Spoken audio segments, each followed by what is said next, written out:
Hi, the Munsons here with a moment on New Reality TV. How are you doing today? Possibly the big question of all questions today. Are you happy to take it on? Go on then. What is it? What is truth? Oh, how do you know what truth is? How do you tell the truth? Ooh. We Do you tell the truth? I wasn't expecting that question. Well, you asked it. All right. I endeavour to, yes. Now, that's an interesting, very interesting question, because is the truth something you tell, or is it something you feel and know? Or is it something you are? Well, yes. Okay. So let's see what we can do to unpack this. And what's prompted this today is I was moved to share this on Facebook, which has proved quite engaging. And that's not the reason I did it. I thought it was going to be another one of my posts on Facebook where I put a few lines of text up and like, oh God, here he goes again. And nobody responds or reads it. And I just use it as a kind of micro blog, really. But today, it struck me that the hardest thing about this post-truth era, and that's what some people are calling it, right? I have not heard that. You've not heard of post-truth? What is post-truth era? Where nothing makes sense anymore, I suppose. Nothing ever did make sense. Well, exactly. Maybe the hardest thing about this post-truth era is coming to terms with the realization that we never had a truth era in the first place. Okay, yeah, I should have just read ahead, shouldn't I? You should have done before jumping on that. I don't tend to watch your Facebook very much anymore. Thank you, none taken. After years of personal unraveling for many friends here, and I'll extend that to New Reality TV. I would say that the people I'm talking about here are probably the people who are attracted to New Reality TV. After years of personal unraveling for many friends here, I see you. It really looks like the great unraveling is upon us. So there are a few sort of buzzwords. And seriously, let's cut each other some slack. Yeah. Well, that's lovely. I love that. Yeah. We should cut each other. It applies to you as well. Yeah, it applies to you as well. You should cut us some slack. Okay. Well, I think I have. Okay. I think I have. Okay. So we're looking because I knew you'd read this and go, "Oh, well, that's just." But I can address. Is that why you wanted it for us to discuss today? No, because I didn't know if you're going to be here to discuss it. Fair enough. 2 minutes ago. So let's cut each other some slack. And look out for and look after each other. That's interesting. Yeah. Okay. And what were the responses that you've got from people? It's great. In about 2 hours, there's my serotonin has been boosted by 44. Isn't it dopamine or something? Okay, no, I don't know. I've had some. I've had some full-on dopamine top up with that. Okay. As well as listening to loud rap music in the kitchen. I heard. Did you like that? Yeah. You can do it. Put your back into it. Yes. It's getting hot in here. Yeah, I know. Right, okay. Yeah. And I have sent the invitation out, so you might be joining us as a result of seeing that post. Given my massive, your massive appeal. No, not at all. Quite the opposite, in fact. But my jokingly saying, why have we got a funny colour? Is that normal? Has something been changed again? Yeah, you. No, not you. I haven't done anything. Well, I've done loads this morning, but nothing to do with that. Okay, so no, that's not me, but it's okay, isn't it? It still says join us in the chat room. Exactly. Okay. You didn't even have to point out the colour. It's fine. We got someone joining us. Maybe they're going to say, "Will you two stop rabbiting?" All right. No, I will not stop rabbiting. I've got another 26 minutes of rabbit in me this morning. Hey, Debs, how you doing? If you don't want to hear me rabbiting, you come to the wrong place. Hi, Deb. Nice to see you. So this is actually Feel Good Friday. Like the whole purpose of this. I wish someone had told me. Feel Good Friday is Carl's invention, by the way, really? where we get the idea to kind of reflect on what's been happening this week, who we've had on the show, and whatever comes up in the conversation. Do you want to do the show acknowledgements then before I get back into the big question of what is the truth and how to tell the truth? I think the truth will come out because of they say that, don't they? No, I think we'll find it's been truth abides. Are you going to let me talk? Yeah, go on. I think we'll find that it's been a continuous theme this week is because whatever is coming up in consciousness, I think, is what's arising, and the people we interact with every day of every moment of every day and throughout the week. I think we're always on a kind of similar thread. So we had Tom really at the start of the week talking about feeling into the body and knowing, you know, like being oh, you've missed us. We have been here on this channel. Where you been? We've missed you as well, actually. I'm so sorry, Deb. Yeah. I mean, I put a message in my community on Feel Good Astrology to say I was swapping it over to my other channel. Can you just give a quick shout out to Feel Good Astrology and the changes that are going on over there? Huh? Well, you've changed things up on Feel Good Astrology. Tell people what's new over there and what they're missing. I don't know what you're talking about. Your new changes, your new videos. It's all exciting new stuff over there, isn't it? Yeah. I don't know where to start. I mean, I've just come back to work, I guess, after having a couple of months off. And so there's a lot of changes going on. You know, there's the new moon that's actually happening today. And I'm starting to do forecasts again on a 2-weekly basis. And so that's something that's my new truth. And that is recognizing that, you know, we're working within nature's time. So I'm going to do my forecasts according to the natural time, the timing of the moon phases. So from new moon to full moon and full moon to new moon. Beautiful. So yeah, that's my big change. It's not a huge change, but I'm coming out of man's quite significant time, though, isn't it? Well, I'm coming out of man's time. I think I might have confused a lot of my viewers, who expect things like Monday to Sunday and conventions like that. And at the beginning of the week, at the beginning of the month, which is how I've done it previously. But it seems to make more sense to go with the natural rhythms, didn't it? Just which is all part of this great unraveling. We're unraveling the superstructure, aren't we? Yeah, I mean, I'm definitely unraveling how I do things in terms of work. I'm definitely unraveling, full stop. But anyway, on Monday we had Tom, and he was talking about how we can sort of get meditative, and he had a lovely little diagram. And the thing that struck in my mind was the idea of being meditative in our body. I don't think it's here. Okay, I didn't upload it. But he was really talking about 4 different ways of feeling into our body and feeling calm in our body, which was helpful. It's so nice to have Donna Marie back. Yes. Hi. What happened? Where did everybody go? Now they're back again. I know. Together. I don't know. Right. But I mean, these are funny times. And then on Tuesday we had Tasha, didn't we? We did. Tasha was just on fire. She was usual. really, really good. Get the fire extinguisher when Tasha's on the show. She was absolutely hot. Yes. You know, she was just, her message was really clear, really beautiful. And she was just on it. And then I had a tantrum, didn't I, for Wednesday? I was having one of my moods, wasn't I? Did I? Something happened, you know, we didn't need to kind of disclose this. I don't mind. I don't mind. That's the truth. That's the truth of it. I didn't want to do the show on Wednesday. No, so Carl didn't want to do the show on Wednesday. And so I did it with Sarah, who we've had on a few times before. And Sarah's awesome as well. Yeah. Well, I hope you're very pleased with yourselves. The joke is a joke. Thank you, Sarah, for stepping in. Sarah was brilliant. Sarah was really great. We were just absolutely talking from the perspective of what happens when your eyes suddenly open to a new reality. Yes, truth again, right? Exactly. So I mean, that really fits into the overall theme. We had a really good natter about that, and quite a long natter after. And then yesterday, I was really quite entranced talking to Matt Weissman.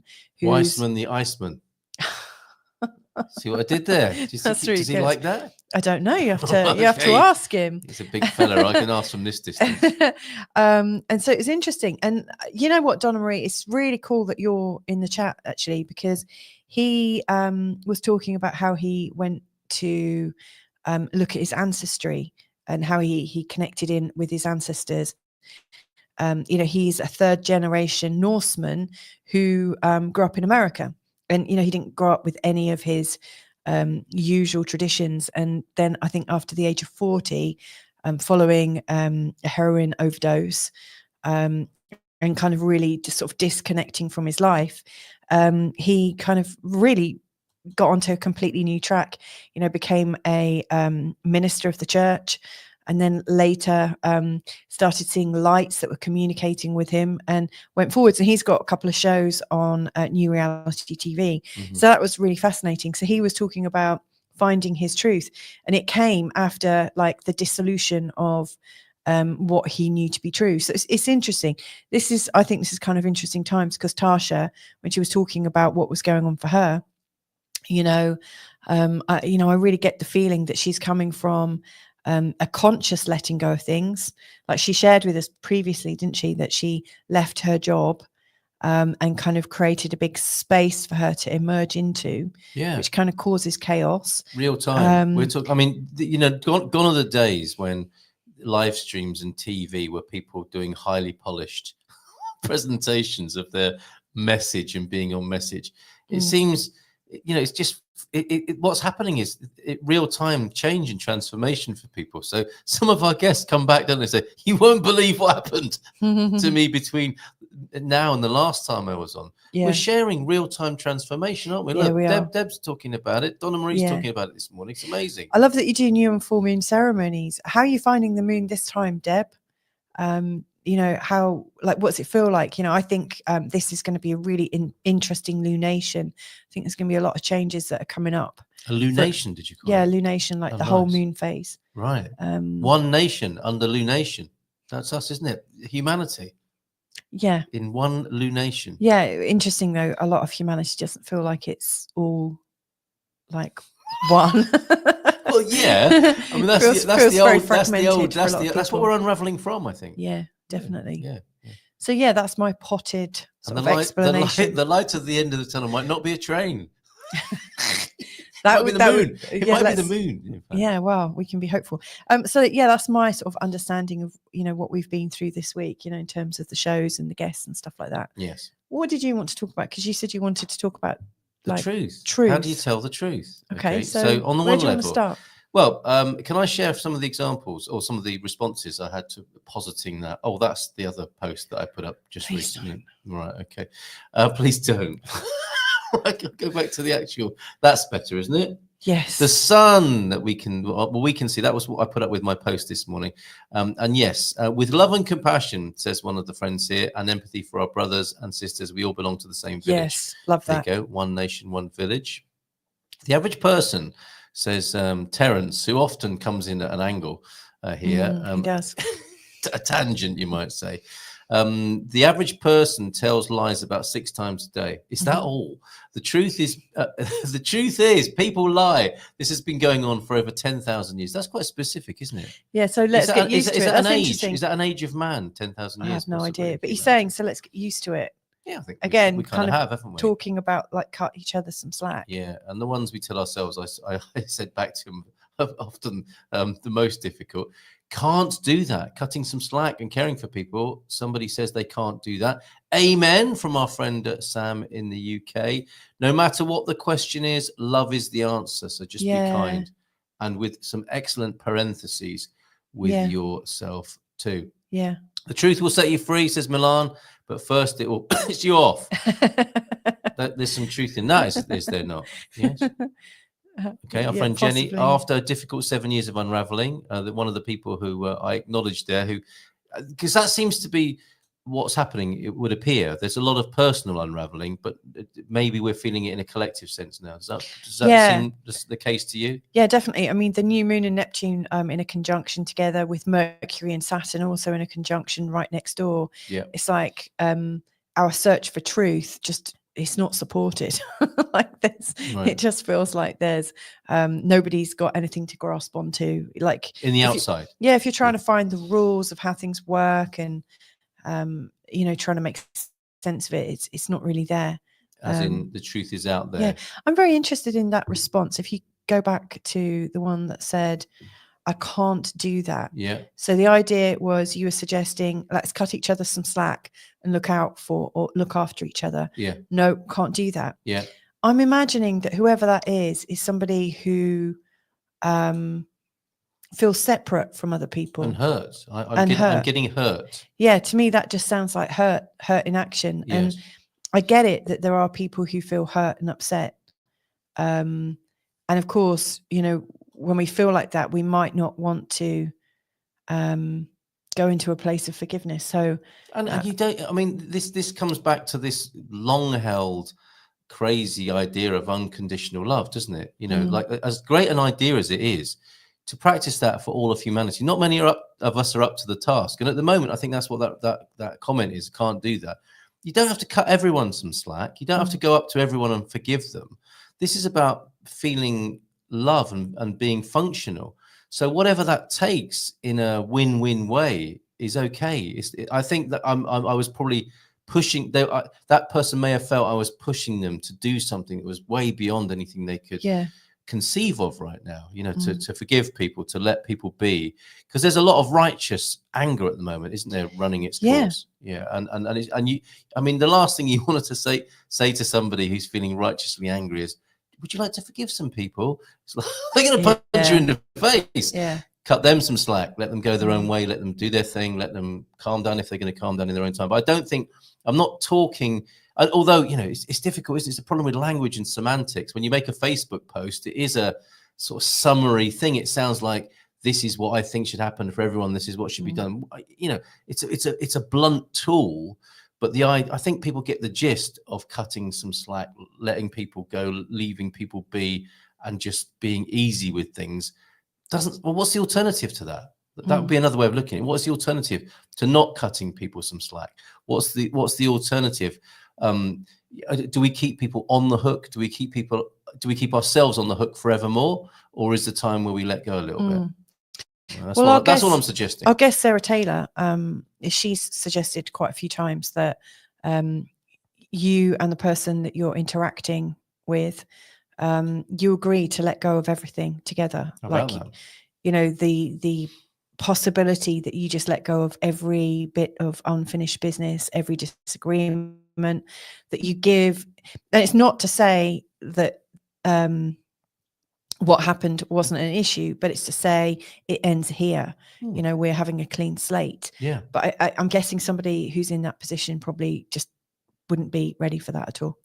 Yeah. And if someone does that dumb stuff again, it's like, oh, come on. Did we not let this go? Not as in forgive that last transgression, but why the hell is this happening again? Would be another, you know, part of this.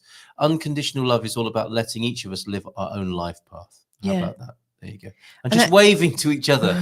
Hey, how's your path over there? Great, keep going. It's fine. No need to stop. Just carry on living your unconditionally loving path over there. That's fine. Sorry, you're going to add something there.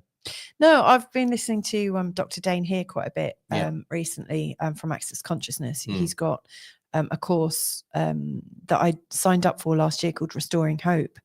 And right in boom on day one, he was talking about and I think on day 5 that rings a bell. He's talking about like this idea that you care for people, and often when you care for people, you have ideas as to what might be in their best interests. And his suggestion is we have been encouraged to care for each other, like because we believe we're caring for each other, it's okay for us to judge them in the moment. Because like it's funny, like when we care for each other, there is this kind of unwritten, I don't know, like the idea of caring for someone is almost like looking out for the potentials of what might go wrong in their life. It's what we do to children. It's what we do to children. It's what we do to each other. Yes. And yeah, I mean, he was talking very candidly about his own, a failed relationship, whereby he realized that he had judgments about his partner, but those judgments were from his capacity of caring for her, because he felt like he knew what was best for her. And it feels really acceptable to do that in relationships and family, because you have a kind of like a blood bond or a commitment to each other. And yet his conclusion was, anywhere where you're judging somebody and you're holding a judgment over them, you're not allowing them to be themselves. Like, it's one thing to say everyone can be free to do their own thing, but we still might be judging them from afar and letting them be there and do their own thing. What a terrible waste of time that is, right? Yeah. So I mean, what he was suggesting was really quite radical, and it's like kind of, you do you, I do me, but not from a place of you do you and I do me because I don't want the responsibility of it or anything like that. Freedom and love. It was from a place of you can only be free, and freeing someone when you're not judging them as right and wrong or good and bad, that they might be creating something really amazing, or that they're creating something really destructive, or whatever. You're just not judging them. You're not making those calls, are you? They're just doing what they're doing. They're just doing what they're doing Yeah. and allowing you to be. And does that work for you? You know, if it's well, if I don't know, because I haven't been. No, I wasn't suggesting it as does an that attack work or for anything. one? I'm saying, you know, we needn't judge, and we needn't have them near us, had we? If they're doing that thing, we don't have to include them in our life while their destructive behaviors, you know, they're dysfunctional. He wasn't talking about destructive or dysfunctional behaviors. Okay. That's not what I'm talking about. Okay. Just in general, like, because there's lots of things about people that you might think are really good and you might want to encourage them to do more of it. Yeah. But he's just saying anywhere where you've got judgments from a place of caring,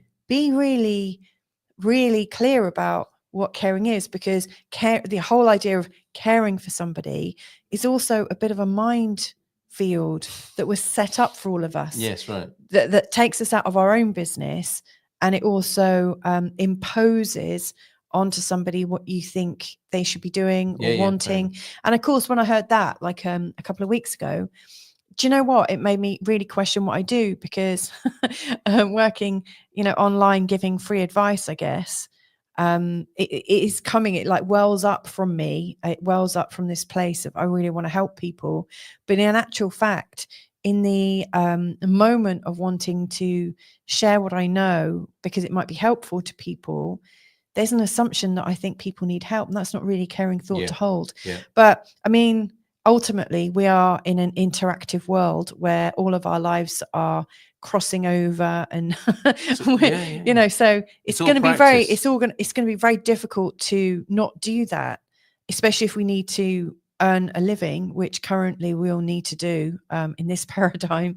We all need to earn a living, and it's just fraught with dangers, isn't it? You know, because we've all got judgments, and you know, most people, when they're selling something, they're selling some form of advice, because you know, we are coming from a position of maybe needing a solution. Yeah. And thereby somebody judges. That's a lovely photo, Sarah. And look, there she is. There she pops up with the lightsaber. She's in with the lightsaber. And are we invited to share what we think will help? Yeah. Have we been invited? If we've been we been invited, or have we invited somebody as well? Either, I think. I think Sarah's saying, you know, if we're invited, that makes a very different situation to just offering care. Being proactively leaning in and caring for somebody, which I think you were talking about. Yes. And the whole sort of ideology of care.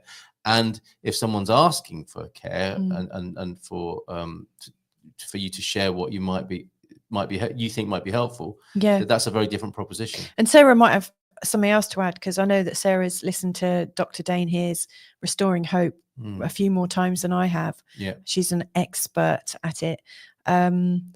But I think that's quite an interesting concept. Can you flick back? I missed some of these comments. I did actually download Dane Here's procrastination course, but I keep not. Stop it.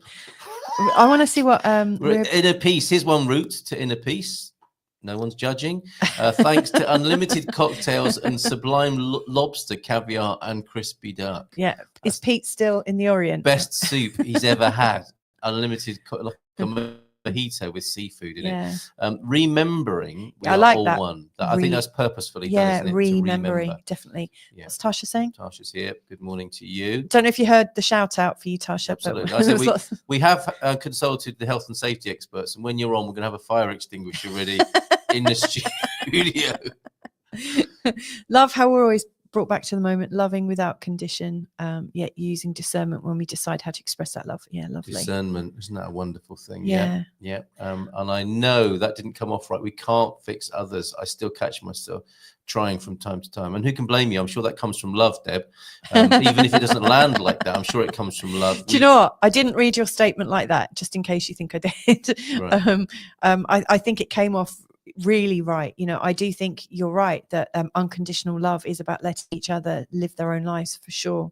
Absolutely. That was the comment and that's something that, you know, I realize it's a massive gift, isn't it, to be able to be given that freedom to live your life, to do what we like to allow someone to come into their own shape and form and discover the world. And that's what we're aiming to do with our children.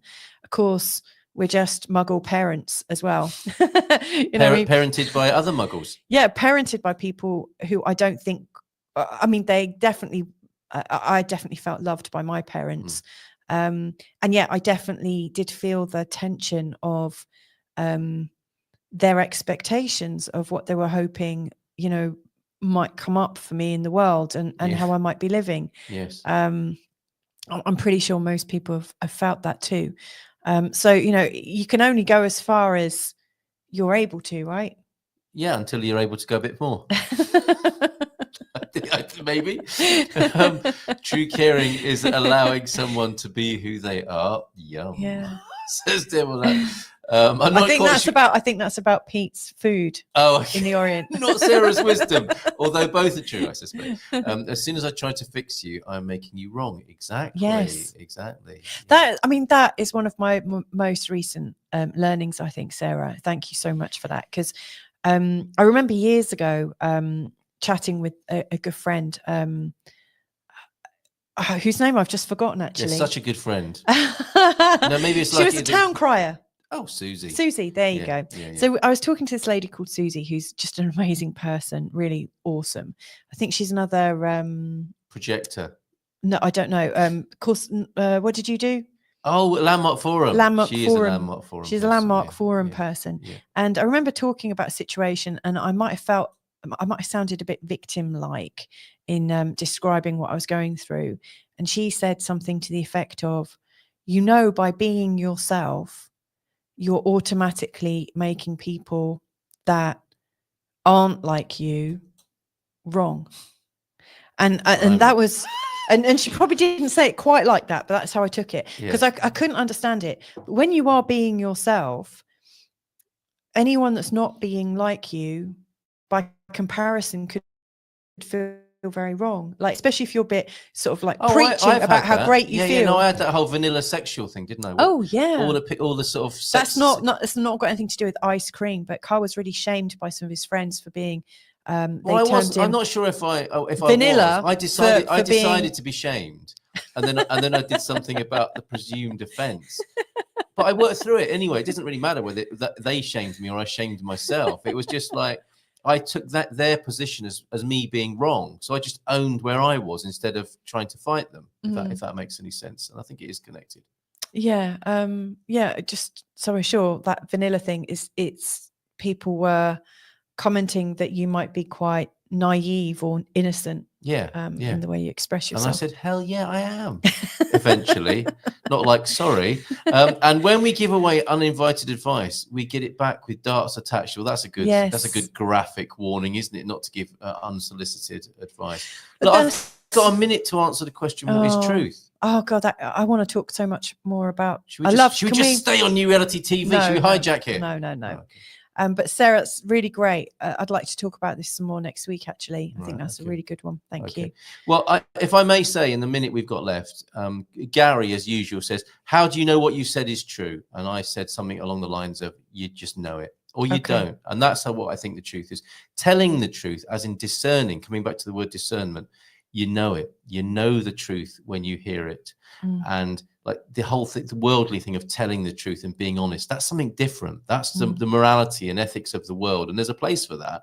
But the great, big, beautiful truth, I think, is felt and known inside our hearts. And that's why I think meditation, mindfulness is useful, because it helps us cultivate a space in which that can be discerned better. We've got to go, haven't we? Yeah. But coming out a victim helps us see other victims and forgive. Beautiful. Thank you, Donna Marie. Nice note. Thank you, everyone, for joining us today. Awesome. It was so nice to have a chat. You're awesome. Really lovely. Right, now go and live your lives unconditionally, and we'll wave to you. Bye. Catch you next week.